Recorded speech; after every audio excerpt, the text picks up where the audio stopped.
Eartha Kitt's story does not begin on a stage. It begins in silence. In the South, and being poor in that way, no, it was not very easy, because I remember times when we didn't have anything to eat for... Only married once, though. Are you picky? Once was enough. About pain being ignored by those in charge. You are born with a certain kind of feeling within you, and either you are going to allow it to come out, or you're going to... Is everything ready for tonight? Oh, yeah, I thought we'd start off with soup and a light salad, and then see how we feel after that. Not the dinner. You know. Oh, right. Please, I don't have any time for any gossip now. Eh? Yes. Look at you. Do something with it. It's just money coming to me easily. Money coming in and needing me. Money coming in repeatedly. Money coming, it's just money coming. It's just money coming to me frequently. Money coming in to be with me. Money coming in secretly. Money coming, it's just money coming. It's just money coming to me always. Money coming in all day. Money coming in all pay. Money coming, it's just money coming. It's just money coming to me frequently. Money coming in to be with me. Money coming in secretly. Money coming, it's just money coming. It's just money coming to me easily. Money coming in and needing me. Money coming in repeatedly. Eartha Kitt's story does not begin on a stage. It begins in silence, in the American South, in 1927. She was born on January 17th in a small town called North South Carolina, at a time when being poor was dangerous, being black was dangerous, and being different was unforgivable. Eartha Kitt entered the world already carrying a burden she did not choose. Her early childhood was marked by instability, violence, and deep emotional wounds. She would later speak openly about being abused as a child. On a cotton plantation in the South, and being poor in that way, no, it was not very easy, because I remember times when we didn't have anything to eat for what seemed like an unsurmountable amount of time, and we had to rely on the forest and whatever we could dig out of the ground, such as weeds, or a kind of grass, I remember, that had a kind of onion growing at the bottom of it. And when we could find things like that to eat, then we were all right. You said, my mother gave me away at the age of 5, and if my mother gives me away, she doesn't want me. So why should anybody want me? Well, I think that when a mother gives a child away, according to the way I feel, as you are asking me that question, it is true. I have always lived with a feeling that if my mother gave me away, as I feel anyone would feel if one's mother gave you away, that means that the most important person in the world didn't want you. Whatever the reasons might have been, I think that there are many explanations I can make for my mother giving me away. And I think that even though I have tried to explain within myself as to why she gave me away, it's still very difficult for me to accept it. How do you view the people now that you're at the top and all the sort of fawning admirers? Do you sort of stay within yourself and look at them and think, would you really want to know me if I wasn't Eartha Kitt? Do you have this sort of reserve about meeting people? Yes, I think because of a fear that you have, that whomever comes into your life, you're wondering if they really like you enough not to give you away.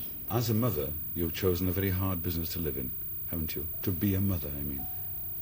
Well, I know they say that it is very difficult to be a mother. I think that my mother-in-law was one of the first ones to say, how could you possibly go through the aggravation, because to her it was an aggravation to carry my child around the world with me. As a matter of fact, this is one of the first times I've ever been without my child. And I didn't think of it in terms of being problematical. I thought that as a person, as a mother, whatever my life was or is, that I am a mother first of all, and that whatever I have to go through, then I also have the responsibility of taking care of my child. Therefore, for me to be a mother in show business may look difficult to someone else who's looking on, but I've found ways to share show business or be in show business and still be the kind of mother I would like to be. In the beginning, particularly, the enemies that I had mostly were black people. And I think was because, and is also today, because they don't understand me, and they don't understand that I don't think of myself in terms of being a black person. I think of myself as being a person who belongs to everybody. But I think one should always feel this way. I think that as long as you are feeling in terms of belonging only to one race, one nationality, and one religion, that you have to be prejudiced.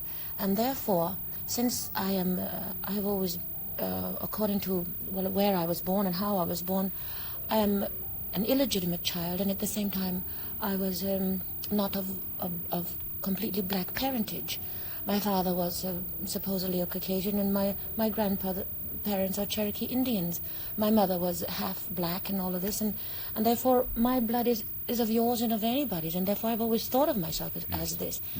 And to be prejudiced against any of the other bloods is rather silly to me.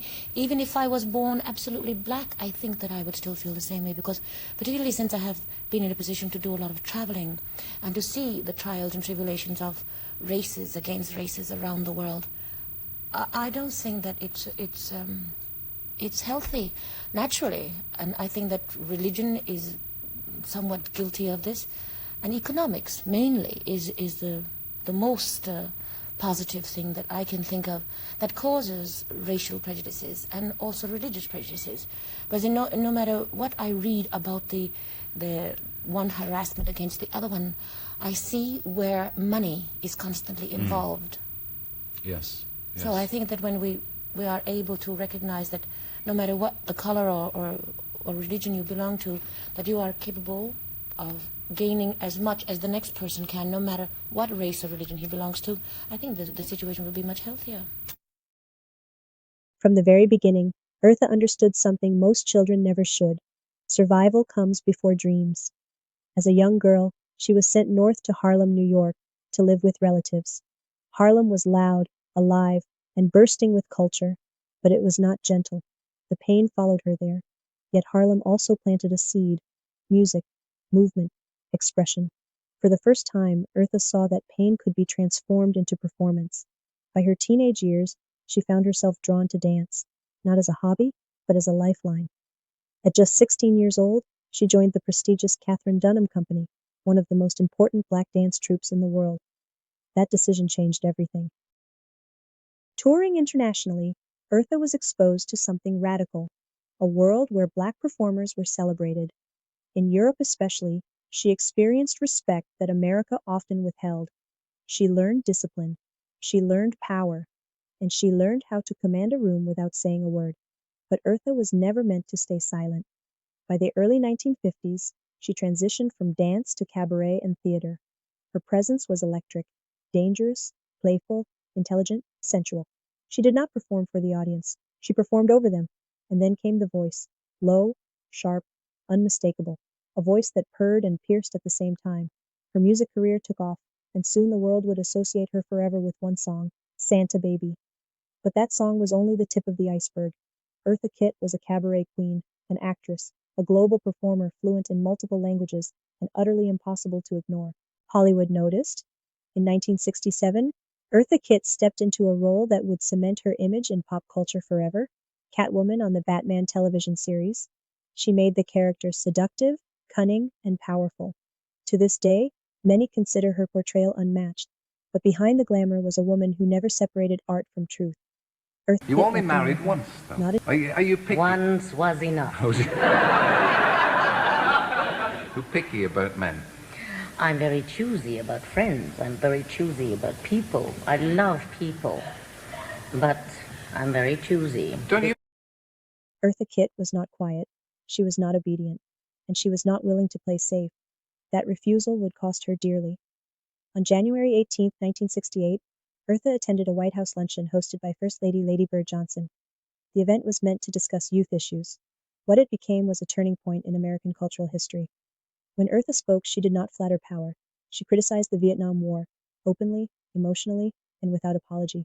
She spoke about children being sent to die, about communities unraveling, about pain being ignored by those in charge. You are born with a certain kind of feeling within you, and either you are going to allow it to come out or you're going to suppress it. And I think that in many ways I was very lucky because I was not restricted by some big brother or whatever you want to call it, to say, to put a thumb down on you and say, no, you can't do this, you can't do that, you must do this, you must do that. Such as, mothers and fathers who are constantly fighting against the children when they get to be a teenager, particularly, and you are trying to find yourself, particularly in your teenage years, and you are searching for a kind of freedom to express yourself, but express yourself the way you really feel is an honest way of expressing yourself.